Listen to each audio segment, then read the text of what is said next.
গানে গানে বার্তা দিয়েছিলেন তাদের বন্ধুত্ব অমর।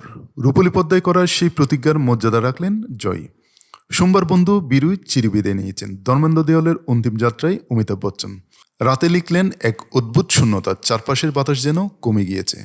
কখনো পুরস্কার মঞ্চে, কখনো বিনোদনমূলক অনুষ্ঠানে রমেশ শিল্পীর শোলে ছবির দুই বন্ধু মুখোমুখি হলেই গাঢ় আলিঙ্গনে একে অপরকে বেঁধেছেন। এবছর সেই ছবির 50 বছর। এই বছরে জুটি ভেঙে চিরদিনের মতো হারিয়ে গেলেন এক দোস্ত। সোমবার মধ্যরাতে স্মৃতিহাত্রে অমিতাভ সমাজ মাধ্যমে লিখেছেন, আরেক স্তম্ভ চিরবিদায় নিলেন জীবনের রঙ্গমঞ্চ ছেড়ে। অজস্র কোলাহলের মাঝে এক গভীর নিস্তব্ধতা তৈরি করে গেলেন। বন্ধু বিদায়ের খবর পেয়ে ছেলে অভিষেককে নিয়ে তড়িঘড়ি পৌঁছে গিয়েছিলেন ধর্মেন্দ্রর কাছে। বন্ধু বীরু অন্তিম সঞ্চয়ী। শোকস্তব্ধ শাহেনশাহ চুপ করে তাকিয়ে দেখেছেন তাকে। রাতের গভীরতায় তিনি উপলব্ধি করেছেন, ধর্মেন্দ্র শুধুই দীর্ঘদেহী পঞ্জাবি নন, তার মনটাও ছিল আকাশের মতো উদার। পঞ্জাবের এক টুকরো মায়েগেরা সবুজ সারল্য আর উষ্ণতা বুকে নিয়ে ঘুরতেন।